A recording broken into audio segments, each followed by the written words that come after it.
Kung tatanungin ka ng tropa mo kung pwede kang uminom, anong sasabihin mo? Bawal kasi hindi pwede, sabi ni girlfriend. Tama. Tama. Mali. Bakit na naman mali? Wala ka nang nakuwang tama. Kailan ba ako naging tama sa'yo?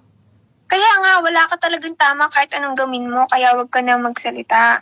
Yung tamang sagot, bawal. Ano ba sabi Ayoko ko? pre. Dapat sasagot mo ganito. Ayoko pre, ayoko talaga eh. Mas gusto kong kabanding yung girlfriend ko kaysa kabanding ka. Pero Ganon. parehas pa din yung sagot nun. Sinabi ko bawal. Di, kasi nagiging mukha akong masama kasi sabi mo, ayoko kasi ayaw ni girlfriend. So parang ako yung masama. So dapat sasabihin mo, ayoko tol. Sa sarili mo, aaminin mo, ayoko tol kasi